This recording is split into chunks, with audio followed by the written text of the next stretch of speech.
Il tuo cuore batte al ritmo di calcio a 5? Vieni con l'Alto Vicentino Futsal. Siamo pronti ad accogliere tanti giovani sportivi come te e un giorno potresti giocare nelle categorie più importanti del futsal. Visita la nostra pagina Alto Vicentino Futsal e contattaci subito. Sarai il benvenuto. Media partner Radio Peter Pan. Popolo rosso-azzurro, eccoci ritrovati presso la sala conferenze dell'Alto Vicentino Futsal a presentare tutti insieme il derby vicentino, una delle partite più attese, se si vuole, dell'intera stagione, match che varrà per la 19ª giornata del campionato nazionale di Serie 2 Girone A. Mister Michele Ferraro e Gianluca Greco sono qui per presentarcelo in anteprima. Grazie ad entrambi per essere qui con noi. Comincerei ovviamente con Mister Ferraro come di consueto, riavvolgendo il nastro. Facciamo un passo indietro prima di parlare di quel che ci aspetterà domani. Il match con la Canottieri ci ha visti comunque vittoriosi, tanti gol segnati, tanti spunti degni di nota, forse qualche gol subito di troppo. A tuo giudizio cosa potrebbe servire in particolare per far sì che la squadra risponda al meglio anche quando l'inerzia non pende a proprio favore? Ciao Marco, ma guarda, la partita col Belluno ha fatto emergere ancora quello che è un po' il nostro difetto, ma anche il nostro modo di essere tutto il contrario di tutto, nel senso che noi oggi siamo la penultima, credo, difesa, il miglior quarto attacco, no? Confermo. Con il capocannoniere, con Gianluca che è tra i primi 10 marcatori del girone, insomma, noi siamo questi. Mancano 4 partite e non posso promettere a nessuno che miglioreremo, perché non so se ci sarà il tempo, però noi siamo questi e l'abbiamo dimostrato anche a Belluno, che noi siamo diventati anche una squadra molto pragmatica, molto pratica, perché noi ci servivano i 3 punti, li abbiamo conquistati anche giocando bene, però ha avuto un retrogusto amaro, perché noi la salvezza non l'abbiamo ancora fatta, cioè non è ancora arrivata matematicamente, quindi noi dobbiamo restare sul pezzo. Però è stato un peccato aver preso 2 gol a 30 secondi dalla fine, perché comunque eravamo su 7-4 e prendere 2 gol agli ultimi 30 secondi ha avuto quel retrogusto un po' amaro, però va bene. Ripeto, noi in maniera pratica dovevamo fare i 3 punti, li abbiamo fatti e adesso manca veramente pochissimo all'obiettivo, che è la salvezza, e quindi godiamoci intanto questo momento. Ce lo godiamo, ce lo siamo goduti sicuramente anche nell'immediato post partita, anche nella giornata di lunedì, e questo gruppo non smetterà mai di guardare al futuro con positività. L'abbiamo fatto da inizio stagione, continueremo a farlo. Passerei ora la parola a Gianluca Greco, grazie anche a te per essere con noi, e ti chiederei insomma un giudizio generale su quel che comunque hai potuto fare con la nostra maglia in questa stagione. Già te l'ho chiesto un paio di settimane fa nel post energy saving, tanti gol segnati, anche vari assist sfornati per lo stesso Lino che ha citato prima il mister, ma ti sei sempre messo al servizio della squadra. Ti chiederei a proposito cosa ha fatto la squadra per te. Insomma, siamo sempre stati un gruppo che ha remato dalla stessa parte, e immagino che i tuoi compagni abbiano fatto tanto per te. Intanto buonasera Marco, grazie. Io sono arrivato a ottobre e mi sono messo a disposizione per il mister soprattutto, e anche per la squadra, e ho sempre ascoltato il mister cosa fare, dove c'era bisogno di giocare mi sono messo sempre a disposizione, e in realtà la squadra ha fatto tutto ciò che ha chiesto il mister e anche io, e siamo andati sempre dalla stessa parte, e ad oggi siamo secondo me un gran gruppo, sia dentro il campo che fuori dal campo. Veramente siamo un grande gruppo, bello.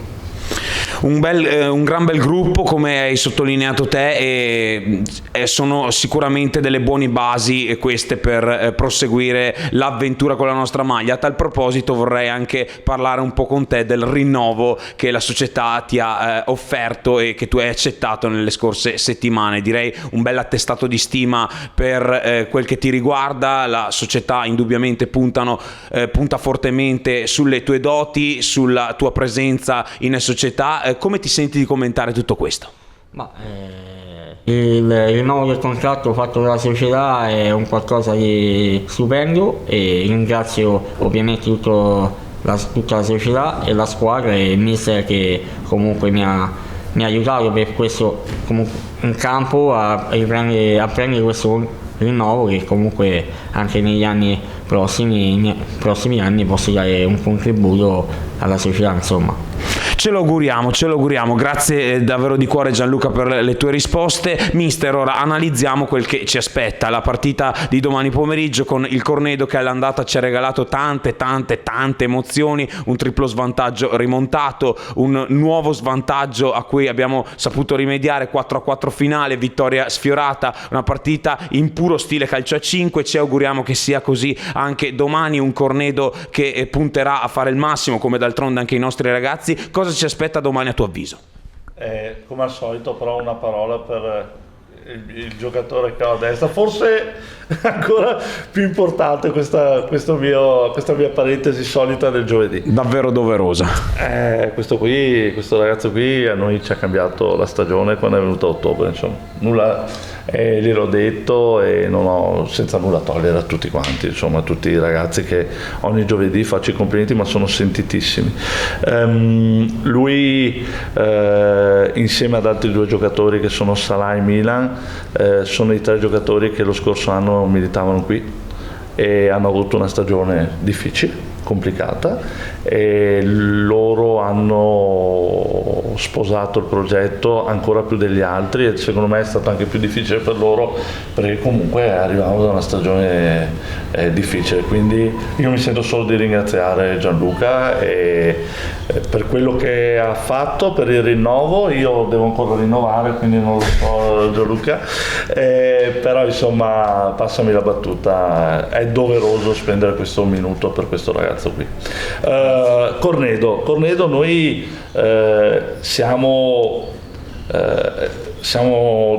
abbiamo obiettivi diversi, come avevo detto anche all'andata, gli obiettivi diversi e la classifica lo dimostra. Noi abbiamo l'obiettivo ancora da raggiungere della salvezza e quindi noi pensiamo a quella. Arrivano da un momento non di forma, noi invece arriviamo in un momento di forma. Non siamo però i favoriti, insomma, questo obiettivamente, oggettivamente dobbiamo dircelo. Noi la stiamo vivendo in maniera serena, infatti ieri giovedì siamo stati a riposo, ho dato un giorno di riposo ai ragazzi perché ci siamo allenati solo lunedì e mercoledì.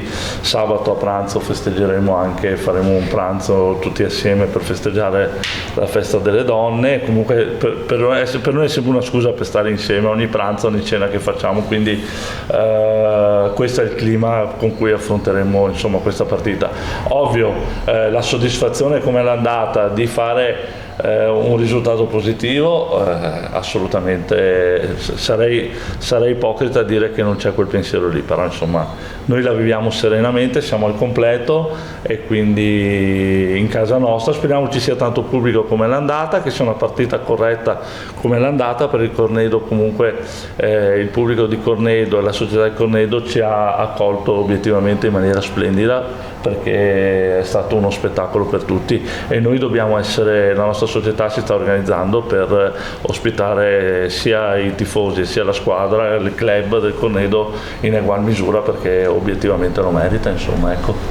Assolutamente, quello che ci auguriamo e insomma speriamo che tutti possano divertirsi e soprattutto gioire da un lato e dall'altro, poi sarà il campo ovviamente a determinare tutto ciò. Per concludere coinvolgerei Lorenzo Miotto, corrispondente del sito Calcio 5 Anteprima, collegato anche oggi telefonicamente con noi. Ciao Lorenzo, a te la parola. Buonasera a tutti, a Mister Ferraro volevo chiedere che tipo di Cornedo si aspetta di vedere dall'altra parte del campo, anche ripensando alle caratteristiche della squadra incrociata all'andata. Grazie. Ciao Lorenzo, ci aspettiamo un Cornedo che, ripeto, seppur non arriva da dei risultati positivi che possono assolutamente capitare, perché questo è uno sport che veramente ti cambia una partita all'altra, sembrano dei campionati diversi. È una squadra sicuramente con un senso di rivalsa, ma questa è una partita che non deve fare riferimento a quello che è i sabati scorsi, perché può dare degli stimoli che le altre partite non danno, quindi noi ci aspettiamo un Cornedo super motivato, super organizzato. E la partita dell'andata noi eravamo una squadra in crescita, però veramente era ancora un cantiere aperto. Oggi siamo una squadra un attimino più equilibrata, più strutturata, però obiettivamente, come dicevo prima, i nomi sono completamente diversi dai nostri, quindi noi faremo la nostra partita come l'abbiamo fatta l'andata. Credo che la partita dell'andata sia stato frutto di tanto impegno, di tanta voglia, però credo che le forze in campo siano obiettivamente diverse e quindi noi faremo la stessa cosa dell'andata, ce la metteremo tutta e vinca il migliore veramente. Noi dobbiamo puntare a fare un risultato positivo perché a noi ci manca ancora la salvezza matematica, questo non dobbiamo dimenticarci. Grazie per la risposta e un augurio di buona serata a tutti. Grazie a te Lorenzo. Questa era dunque la conferenza di presentazione di Alto Vicentino Futsal Cornedo, partita che andrà in scena domani pomeriggio alle ore 17. Vi forniremo il collegamento streaming sul canale YouTube in caso non poteste recarvi qui al Palalanzi, ma rinnoviamo l'invito a popolare e arricchire il più possibile il pubblico qui nel nostro fortino. Vi attendiamo davvero numerosi e calorosi. Iscrivetevi al canale se ancora non l'avete fatto. Un saluto, alla prossima, come di consueto insieme ragazzi, sempre Forza Alto!